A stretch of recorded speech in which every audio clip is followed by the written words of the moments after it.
Good morning विद्यार्थी मित्रांनो. आज आपण टॉपिक पाहणार आहोत इनडेफिनाईट इंटिग्रेशन.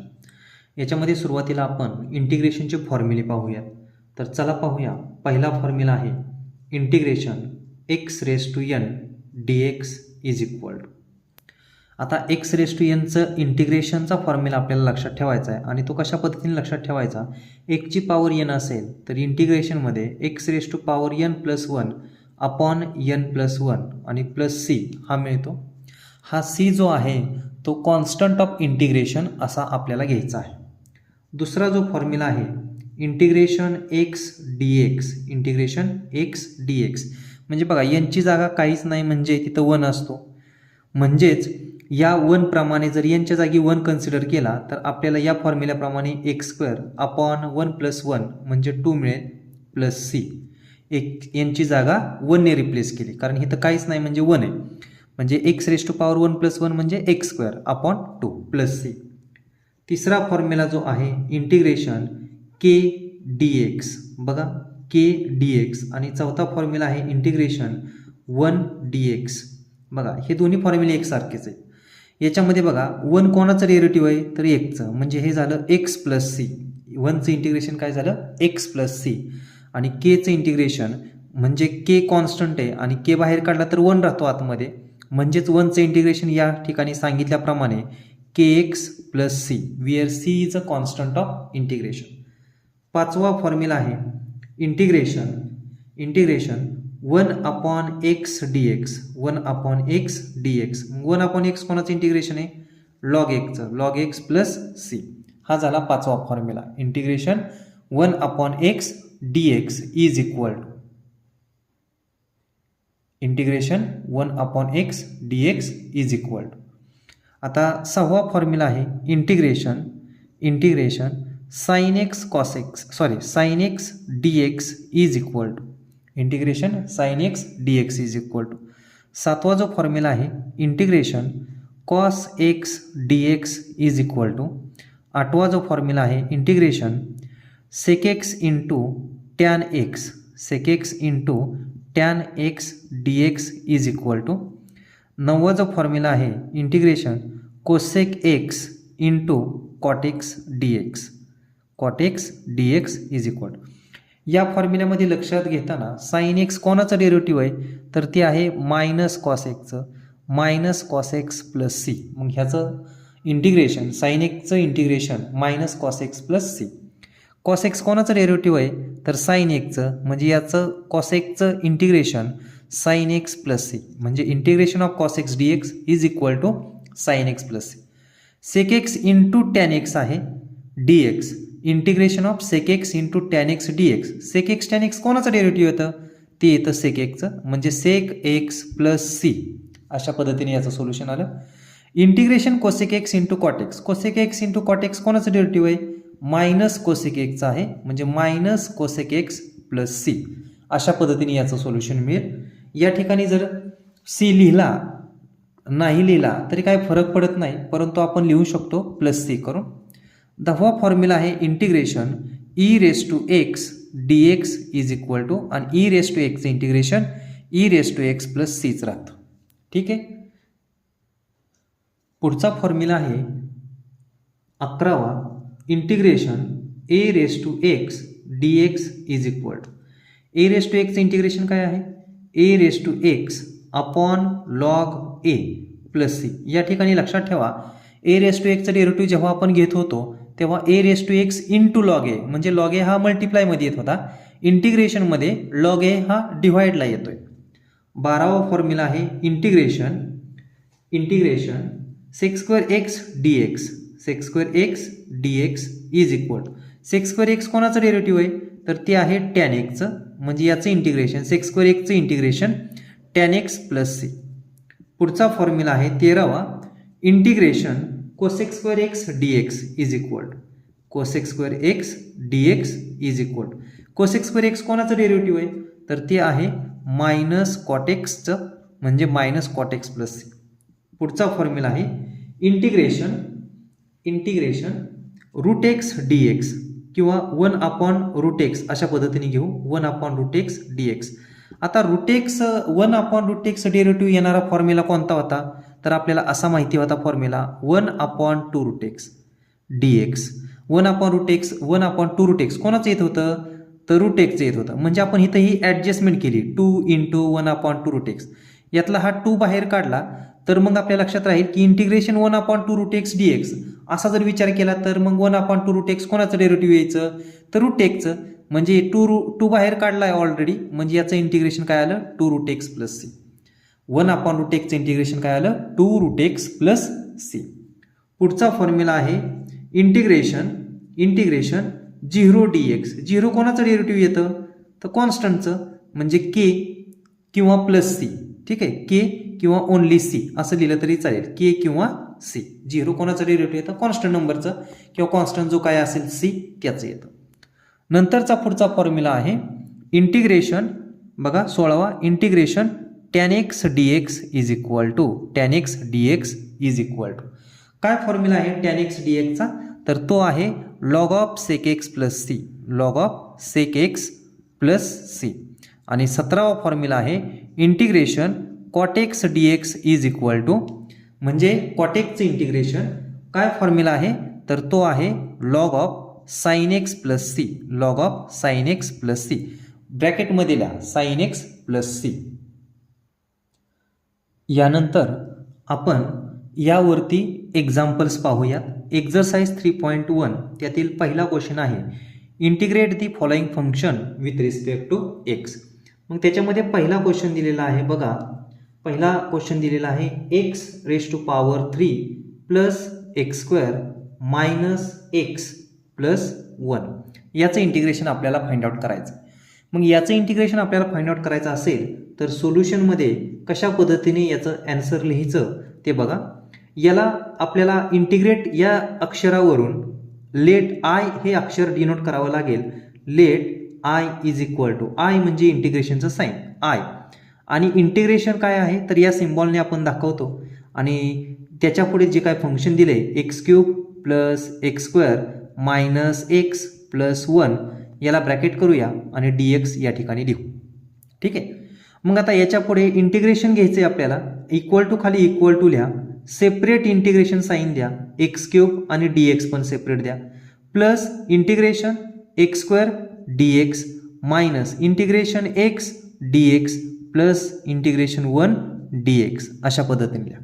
सेपरेट इंटिग्रेशन दिल्यानंतर आपल्याला हा फॉर्म्युला माहिती आहे कोणता, तर इंटिग्रेशन x⁻n हा फॉर्म्युला आपल्याला माहित आहे. इंटिग्रेशन x⁻n dx काय आहे x⁻n + 1/n + 1 असा फॉर्म्युला आपल्याला माहिती होता आणि प्लस c आपण करायचो. तर या ठिकाणी x⁻n च्या फॉर्म्युल्याप्रमाणे याचं इंटिग्रेशन काय आलं x⁻⁴/4 प्लस c लिहायचं आहे, पण सगळ्यासाठी आपण एकदाच लिहिणार आहोत. मग सुरुवातीला फक्त c1 म्हणतो. या ठिकाणी याचं इंटिग्रेशन काय आलं x⁻³ कारण पॉवर 2 1 ने वाढली, मायनस एक्सचं इंटिग्रेशन काय, पॉवर काहीच नाही म्हणजे 1 आहे, म्हणजे 1 + 1 हा आला 2/2 प्लस 1चं इंटिग्रेशन काय आलं x. मगाशी सांगितल्याप्रमाणे इथं आपण प्लस c1 लिहिला काय आणि नाही लिहिला काय फरक पडत नाही. फक्त सगळ्या इंटिग्रेशनसाठी एकच आपण काय करूया c लिहूया प्लस c. आणि या ठिकाणी I हे तुम्हाला सोल्युशन मिळालं.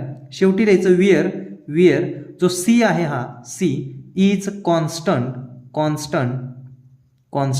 Of integration. समजलं का पहिले एक्झाम्पल. चला आता आपण पाहूया दुसरे एक्झाम्पल. काय आहे दुसरे एक्झाम्पल, बघा दुसरं आहे x² ब्रॅकेटमध्ये 1 - 2/x ब्रॅकेटचा स्क्वेअर. याचंही सोल्युशन आपल्याला फाइंड आउट करायचं आहे. काय करणार सुरुवातीला आपण लेट I दिलेले एक्झाम्पल इंटिग्रेशन या साईनमध्ये लिहायचं. इंटिग्रेशन ऑफ x² 1 - 2/x ब्रॅकेटचा स्क्वेअर dx इक्वल टू खाली equal to integration x² 1 - 2/x चा स्क्वेअर a - b ब्रॅकेटचा स्क्वेअर. हा फॉर्म्युला आपल्याला माहिती a - b ब्रॅकेटचा स्क्वेअर काय असतो a² + b² - 2ab. या फॉर्म्युल्याप्रमाणे करा. ए स्क्वेअर म्हणजे 1चा स्क्वेअर 1च, प्लस बी स्क्वेअर म्हणजे 2/1चा स्क्वेअर 4/x², मायनस 2 टाइम्स ए आणि बीचा गुणाकार म्हणजे 2 इंटू 1 इंटू 2/x, अशा पद्धतीने आला bracket complete dx is equal to खाली is equal to x square आहे असाच इंटू ब्रॅकेटमध्ये solution 1 plus 4/x² minus 2 into 1 into 2 म्हणजे 4/x dx. बघा इक्वल टू खाली इक्वल टू एक्स स्क्वेअरने आतमध्ये मल्टिप्लाय केलं काय आलं x² इंटू 1 x² आणि dx जोडून टाका dx plus integration x² into 4/x², तर x² ला x² कॅन्सल होईल. बघा x² into 4/x² dx minus integration x² into 4/x dx. बघा अशा पद्धतीने राहिलं. आता जे काय कॅन्सल होतंय ते कॅन्सल करायचं आणि ज्याचं इंटिग्रेशन विचारलंय तेच लिहायचं. म्हणजे इंटिग्रेशनच्या खाली इंटिग्रेशन x² इंटिग्रेशन काय आलं x⁻n च्या फॉर्म्युल्याप्रमाणे x³ बघा याचं इंटिग्रेशन काय आलं x³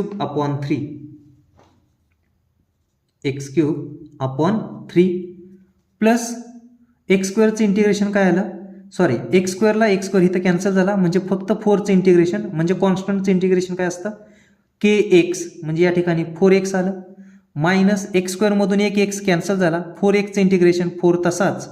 बघा या ठिकाणी एक x कॅन्सल झाला म्हणजे फक्त 4 आणि 1चं इंटिग्रेशन 4 तसाच 1चं इंटिग्रेशन काय आलं x²/2 आणि प्लस c म्हणजे i इज इक्वल टू काय व्हॅल्यू आली x³ plus 4x minus 4x²/2 plus c. Where या ठिकाणी पण लिहायचं c जो काय आहे तो कॉन्स्टंट आहे ऑफ इंटिग्रेशन चला पुढचं एक्झाम्पल आपण पाहूया. याचं इंटिग्रेशन घेतलंय फंक्शन दिलंय 3sec² minus 4/x plus 1/x√x minus 7.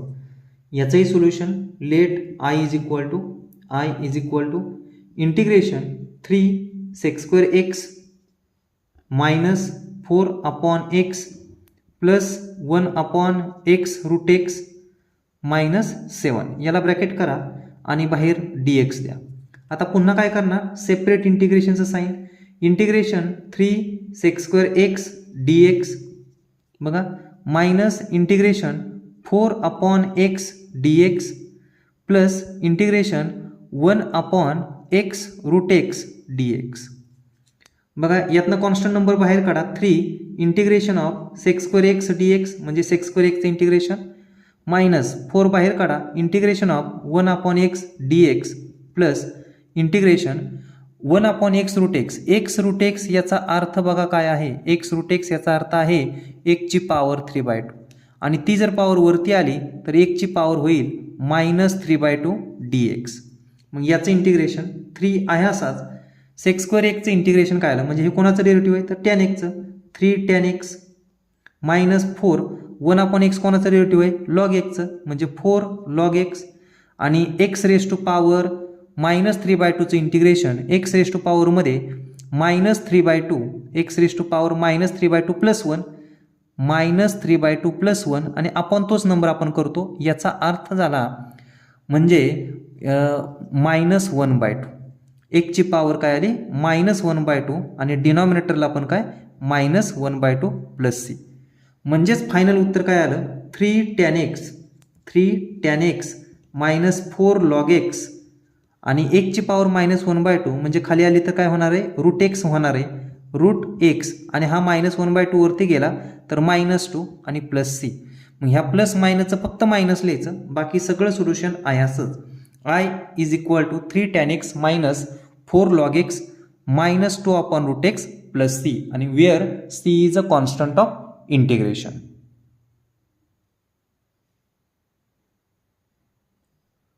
पुढील एक्झाम्पल आहे evaluate the integration 2x³ minus 5x plus 3/x plus 4/x⁵. पुन्हा याचं सोल्युशन लिहायचं आहे तर लेट आय ने सुरुवात करावी लागेल. Let I is equal to integration 2x³ minus 5x plus 3/x plus 4/x⁵ आणि बाहेर dx, ह्याला ब्रॅकेट टाका. पुन्हा काय करणार, इक्वल टू खाली इक्वल टू लिहिणार, सेपरेट इंटिग्रेशन आणि dx देऊन टाकायचं.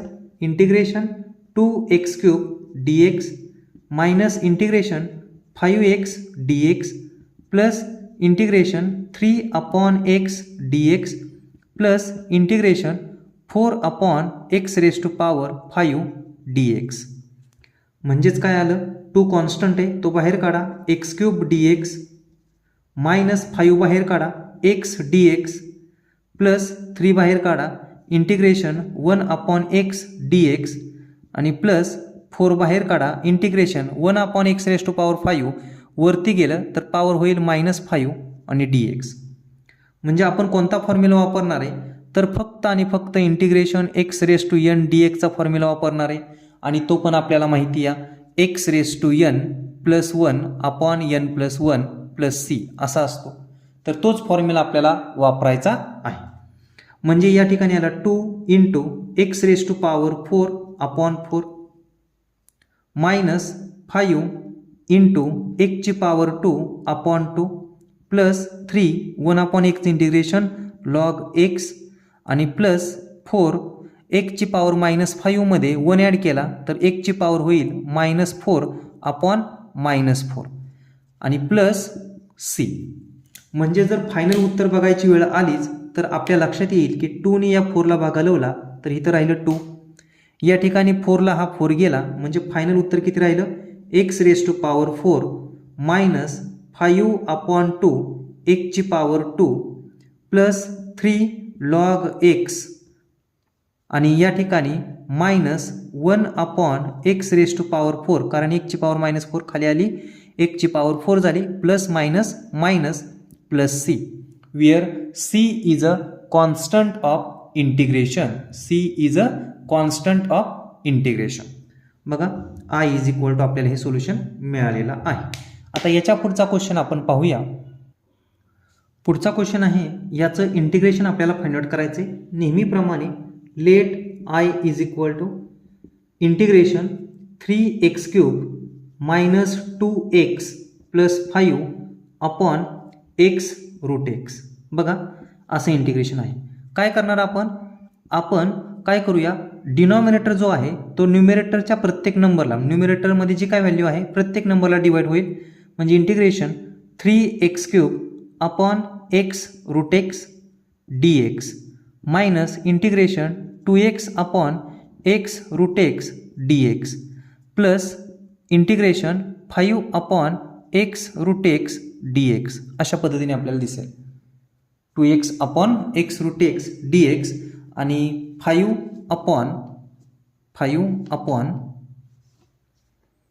प्लस 5/x√x, परंतु याला साईन कोणतं, तर इंटिग्रेशन.